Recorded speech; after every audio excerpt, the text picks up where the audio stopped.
dan saudara-saudara, mari bersehati bersama kita mendengarkan sabda Allah dan kita siapkan hati kita dan bersama-sama kita menghadap Allah dalam doa. Monggo kita berdoa. Kami bersyukur Tuhan untuk kehidupan yang Tuhan selenggarakan, hari baru yang Tuhan berikan untuk kami boleh lalui.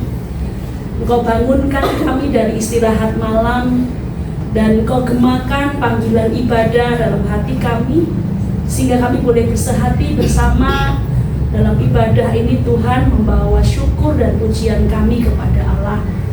Bersama-sama kami ingin mendengarkan sabda-Mu. Terangilah dan urapilah setiap hati kami, biarlah firman yang kami dengar kami bisa untuk mengerti dan memahami, juga ajari kami untuk melakukannya dalam kehidupan kami. Berfirmanlah ya Allah, hamba-Mu yang terbatas, Tuhan layakkan, Tuhan mampukan, dan Tuhan berkati. Biarlah hikmat dan wibawa surgawi-Mu Kau turunkan atas kami. Jadikan kami sebagai alat Tuhan, dan biarlah Tuhan sendiri yang memampukan kami, dan Tuhan sendiri yang berkata-kata atas kami. Di dalam nama Tuhan Yesus Kristus kami berdoa. Amin. Bacaan firman Tuhan pagi hari ini, Bapak Ibu yang terkasih, diambil dari Injil Lukas. Injil Lukas pasal yang pertama, ayatnya yang ke-67 hingga yang ke-88. Injil Lukas pasal 1, ayat yang ke-68 hingga yang ke-80 yang demikian. Zakaria ayahnya penuh dengan Roh Kudus, lalu bernubuat, terpujilah Tuhan Allah Israel, sebab Ia datang untuk melawat dan membebaskan umatnya. Ia menumbuhkan sebuah tanduk keselamatan bagi kita di dalam keturunan Daud hambanya itu, seperti yang telah difirmankannya sejak purbakala oleh mulut nabi-nabinya yang kudus,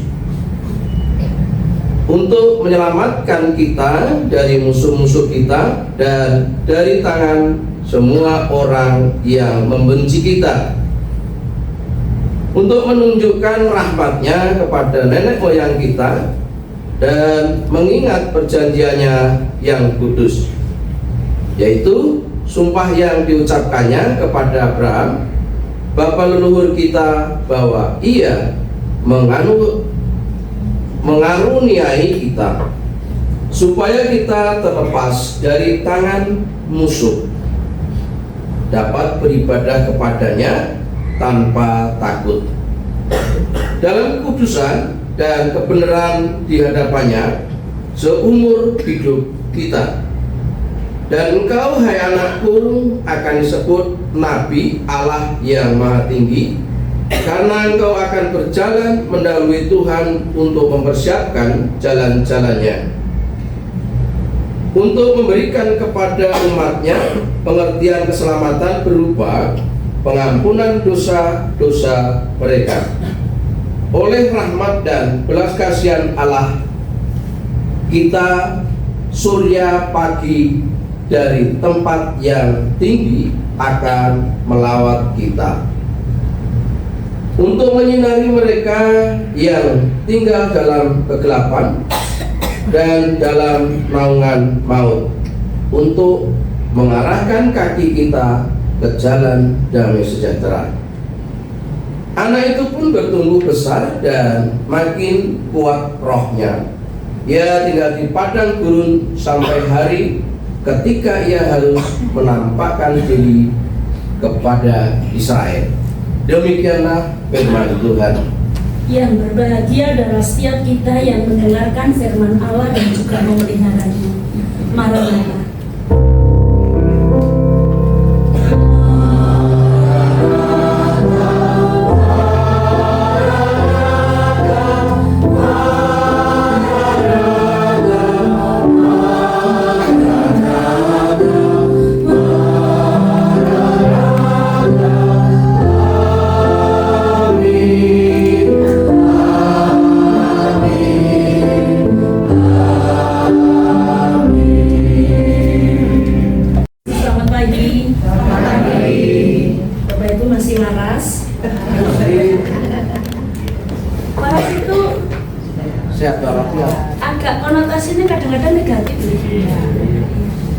Kalau sehat, ya sehat. Tapi kalau waras itu ya sehat, tapi juga mengandung sedikit tentang jiwa, ya. Ya Bapak Ibu. Kalau seminggu ini Bapak Ibu yang terkasih, Bapak Ibu mengalami banyak masalah. Seminggu ini banyak masalah Bapak Ibu? Banyak ya. Siap untuk Natalan? Pulang kampung?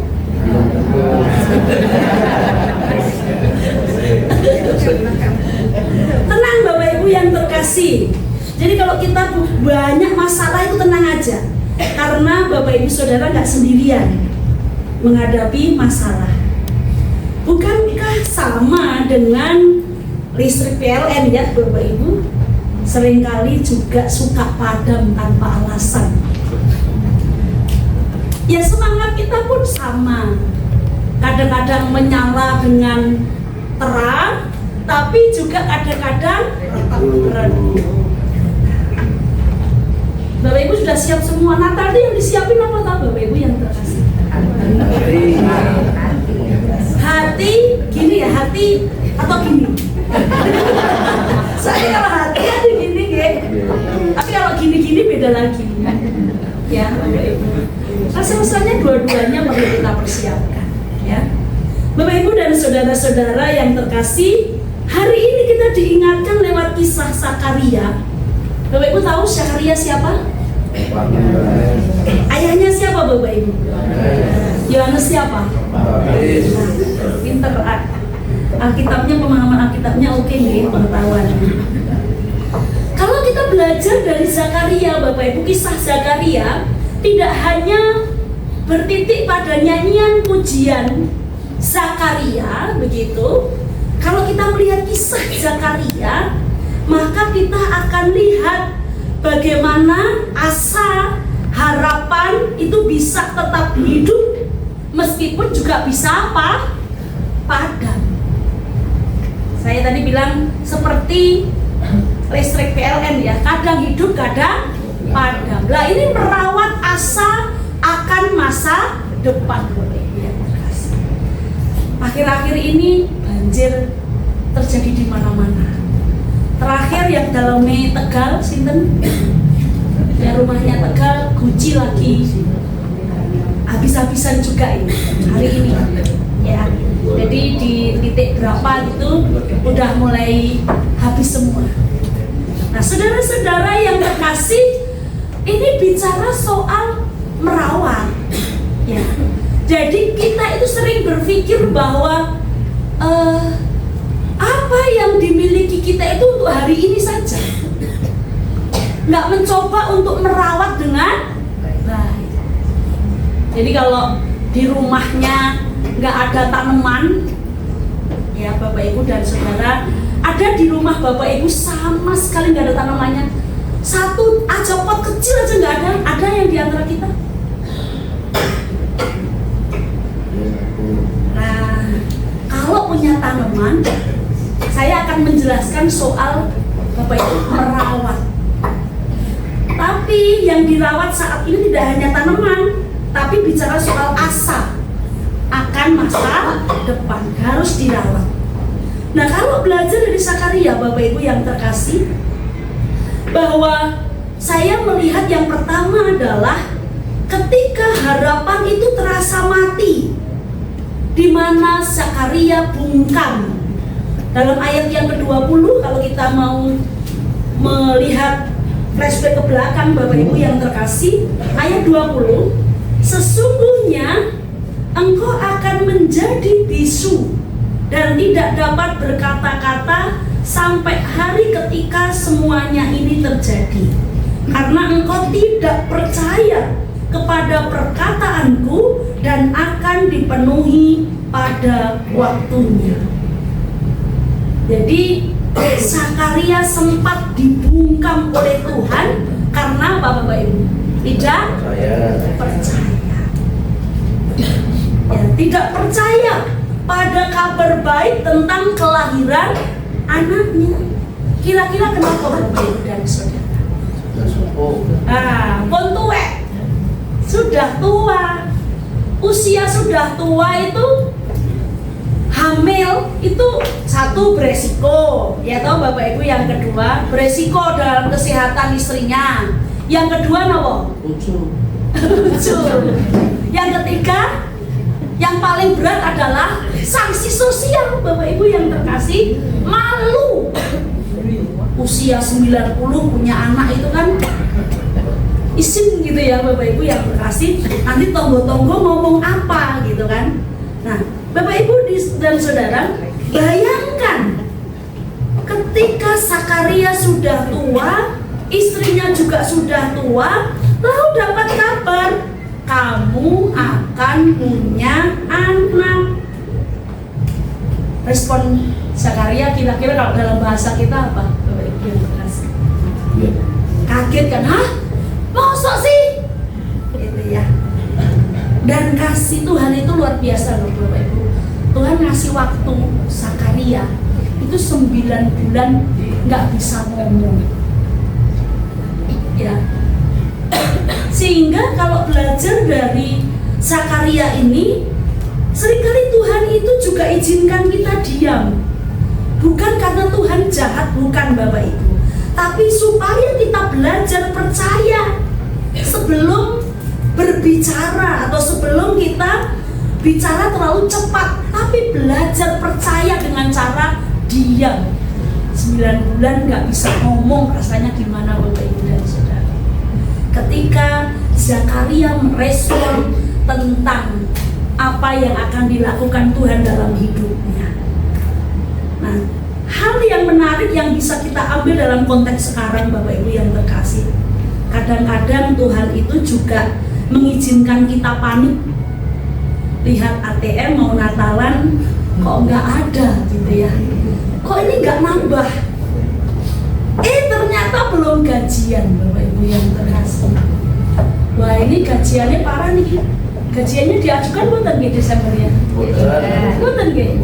Pas tanggal 25 pas ya, libur lagi berarti diundur gajiannya.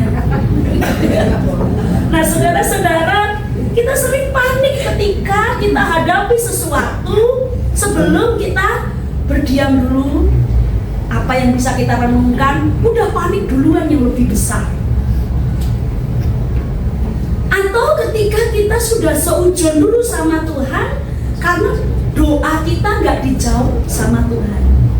Padahal Tuhan sedang merancangkan hari-hari yang baik, cerita yang indah dalam kehidupan kita. Jadi kita itu pengennya, maunya sesuai dengan keinginan kita. Nah ini yang terjadi dalam dirinya Zakaria Bapak Ibu dan Saudara.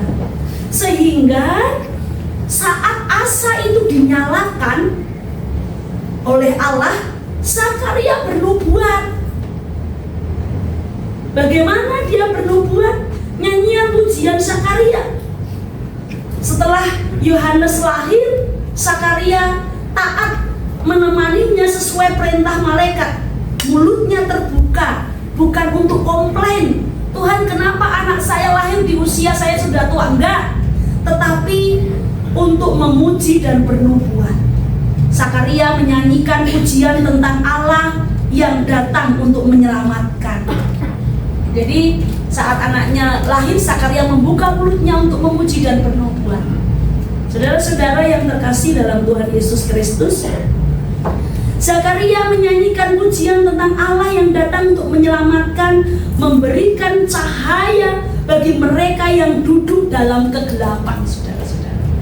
Jadi orang yang rasanya gelap itu terus ada cahaya itu rasanya gimana sih? Seneng ya? Ya, saya pernah ngalami itu. Gitu. Lewat tengah hutan, gelap gulita, jalannya setapak semobil. Saya membawa orang sakit. Ya, Anka masih kecil waktu itu tidur. Bapak Ibu dan saudara-saudara yang terkasih dalam Tuhan. Ketika kanan kiri itu ada gunung naik, kanan saya jurang. Gak ada sedikit pun penerangan waktu itu. Saat saya menelusuri terus jam 12 malam terus saya setia aja, saya Tuhan saya percaya kok tuntun saya. Terus Bapak Ibu dan Saudara, walaupun ada pikiran-pikiran, engkau nenek penjahat gimana, engkau nenek orang macam-macam gimana, engkau enek yang menghadang saya gimana, ya itu sudah lewat aja, pokoknya saya lewat aja dengan iman percaya. Dan saat Bapak Ibu dan Saudara naik ke atas sedikit gitu, tiba-tiba ada lampu balon gini kecil di pinggir jalan. Saya berpikir, Tuhan matur nuwun sudah ada kehidupan. Itu rasanya tuh luar biasa. Sehingga saya bisa membayangkan orang yang hidup dalam kegelapan, lalu ada secercah cahaya kecil aja, itu rasanya luar biasa, saudara-saudara. Demikian yang dialami oleh Zakaria. Di saat dia sudah ibaratnya sudah merasa bahwa udahlah ya wis usia segini nggak dikasih, ya sudah belajar untuk menerima gitu. Rasa-rasanya dia terus berjuang ketika usianya masih produktif gitu ya. Tapi ketika dia berada dalam kondisi yang gelap itu dan secercah cahaya datang, asa itu seperti lampu senter Bapak Ibu yang terkasih. Kadang kecil tapi bisa bantu kita jalan dalam kegelapan. Kita bisa kehilangan arah memang, kehilangan harapan. Tapi kalau kita mau rawat asa itu, percayalah bahwa hidup kita tetap punya tujuan. Saudara-saudara yang terkasih, inilah yang dikatakan oleh Zakaria dalam pujiannya, dalam nubuatannya gitu ya, bahwa ketika kita mau merawat asa itu, bahwa kita akan tetap hidup dengan punya tujuan yang jelas. Itu hal yang kedua kalau kita mau belajar tentang Zakaria. Nah, lalu bagaimana hal yang ketiga, merawat asa di zaman yang serba bikin kita capek sekarang ini? Apa sih Bapak Ibu yang sering membuat Bapak Ibu capek? Nggak hanya capek fisik loh ya, yang bikin capek hati Bapak Ibu apa aja? Apakah pasangan Bapak Ibu sering buat capek hati? Ada Bapak Ibu yang gitu ya, kok nanya pakai tangan gitu. Bapak Ibu yang berkasih dalam Tuhan Yesus Kristus, mari kita jujur Bapak Ibu yang berkasih. Ibu-ibu, ketika semua harga naik, telur sampai 31 sampai apa Mas gitu. Yang bikin capek kita itu harga naik tapi isi dompet turun.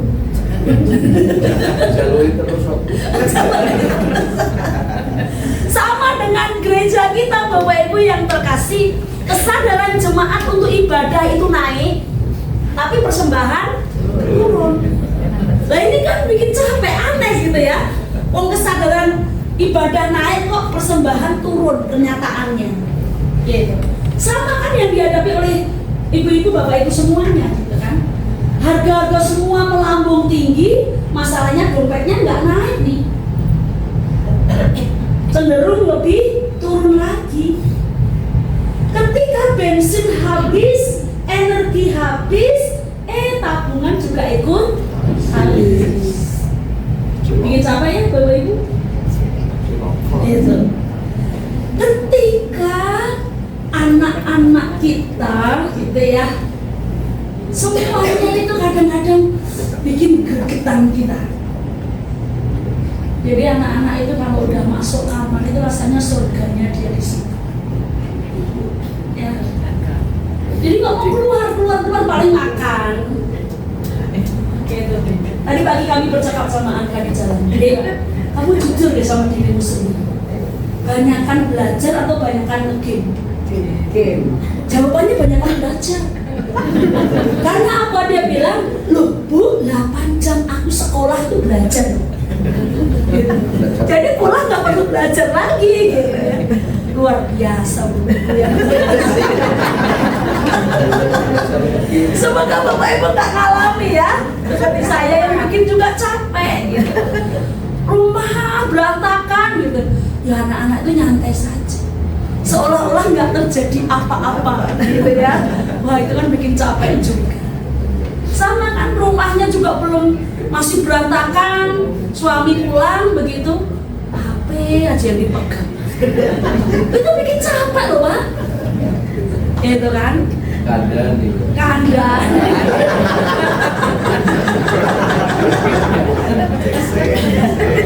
Bapak Ibu yang terkasih dalam Tuhan, sama kan?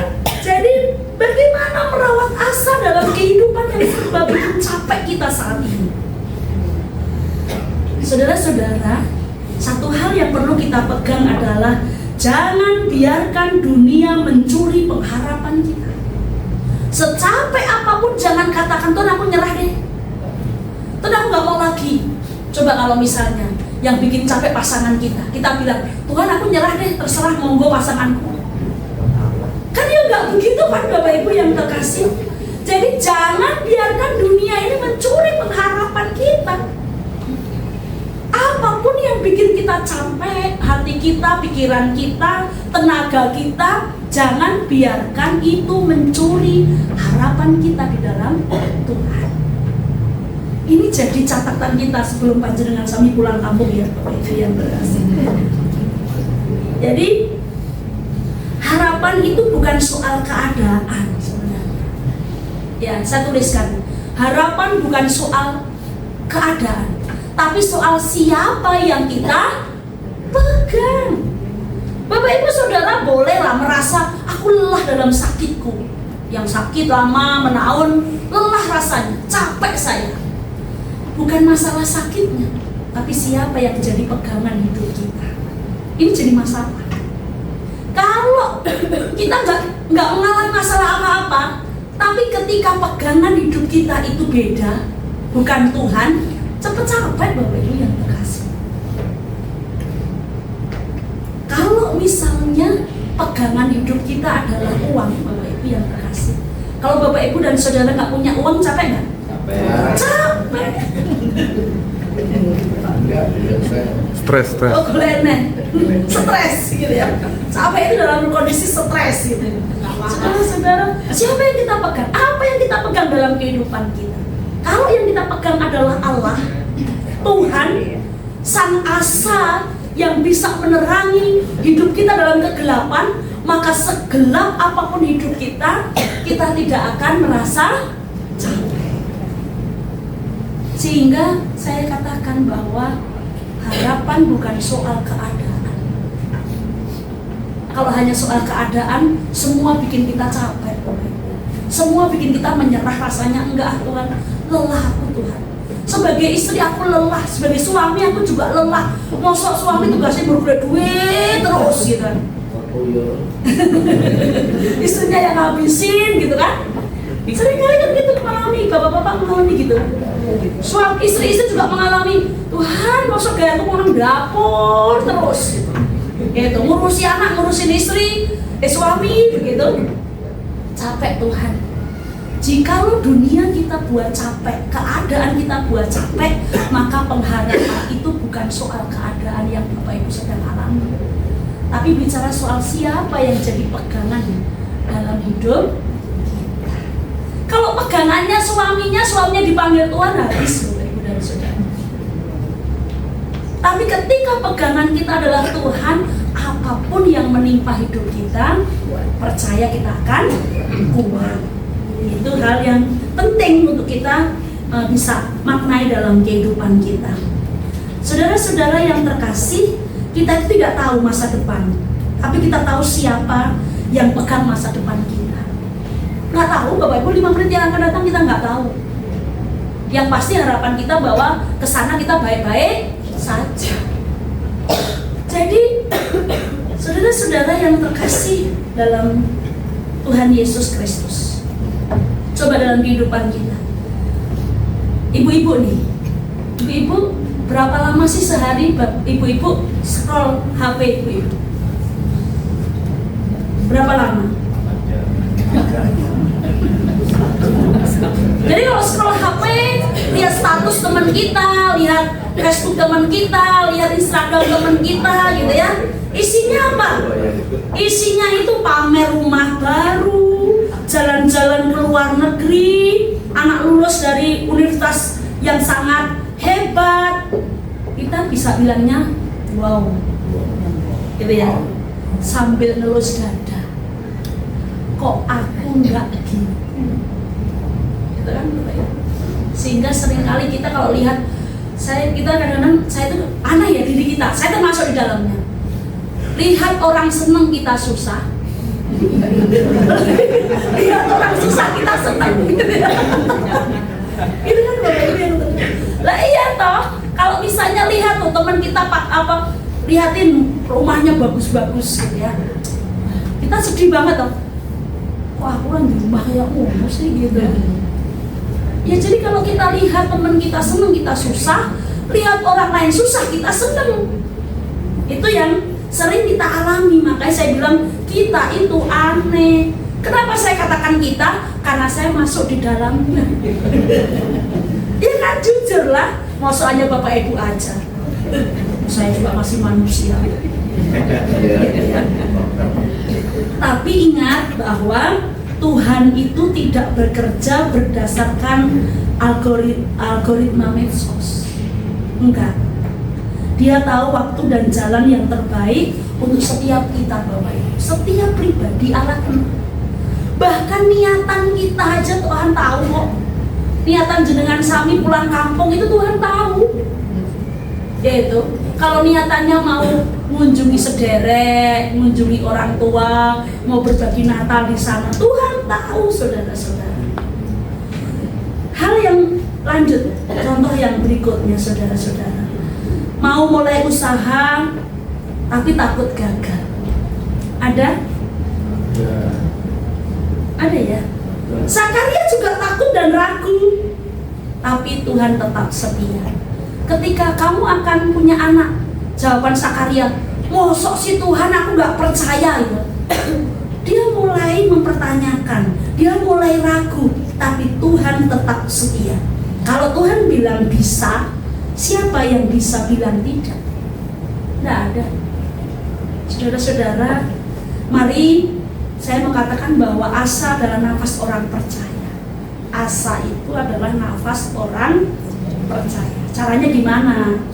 Mari kita rawat asa itu dengan apa? Berdoa walau belum melihat jawaban. Saya itu kadang-kadang bosan. Dongak nih kakak saya yang masih di seberang sana. Sejak kecil saya bilang, Tuhan, mbok kakak-kakak saya itu saged nderek Gusti.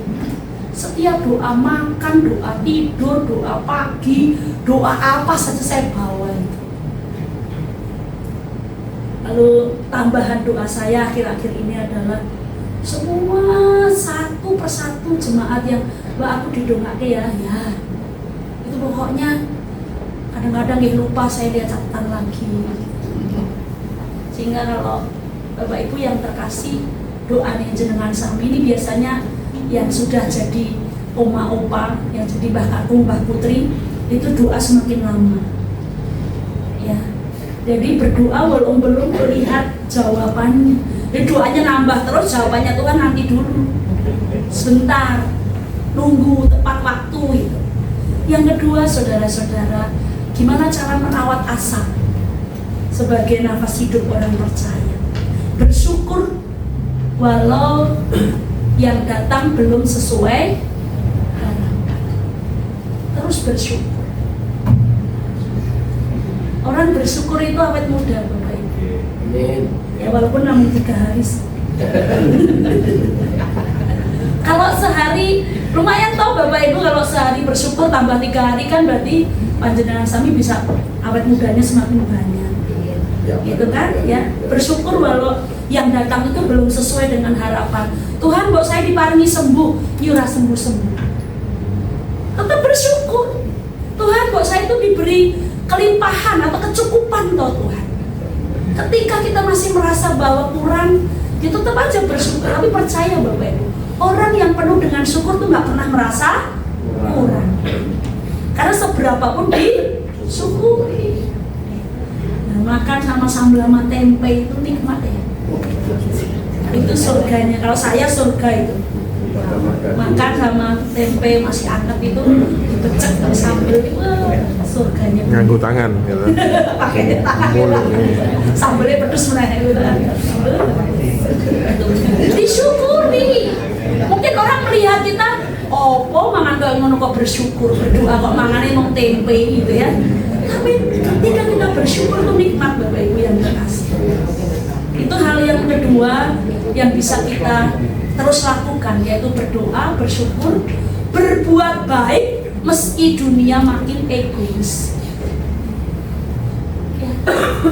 Pernah Bapak Ibu nyapa tetangga tapi nggak disauri? Pernah ya? Bapak Ibu berhenti atau terus? Nah, pernah Bapak Ibu ngasih makanan kepada tetangga tapi ditolak? Dibuang? Bapak Ibu pernah tetap mau ngasih atau berhenti? Berhenti? Kalah Bapak Ibu kalau berhenti. Jadi kita itu tetap aja berbuat baik walau makin egois dunia ini. Walau penolakan sering terjadi, terus saja Bapak Ibu yang lakukan itu terus menerus dengan setia. Sama, kalau saya bilang Zakaria, dia berdoa nyuwun, Tuhan beri saya keturunan, beri saya keturunan, beri saya keturunan. Usia sepuh dikasih, sehingga kesetiaan itu membuat apa? Asa itu betul-betul dirasakan.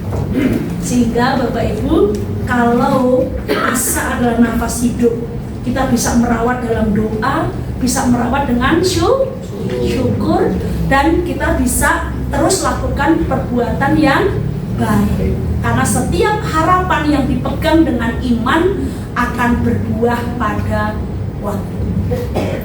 Jadi Bapak Ibu, waktunya ini loh yang agak kadang-kadang kita jadi egois. Karena kita maunya nek nyuwunnya hari ini sesuk kudu ada.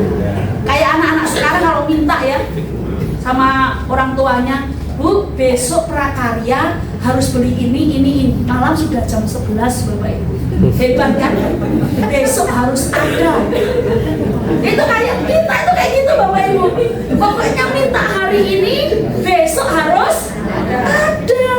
Sehingga ketika nggak ada, stres Bapak Ibu, lelah kan? Nah, hari ini kita mau katakan bahwa setiap harapan yang Bapak Ibu Saudara pegang dalam iman yang sungguh, percayalah bahwa semuanya akan berbuah pada waktunya. Selamat menikmati setiap pengharapan yang Bapak Ibu pegang dalam iman apapun itu, maka tunggulah bahwa hadiahnya akan datang pada waktu. Tuhan memberkati Bapak Ibu Saudara semua. Amin. Saat teduh untuk kita.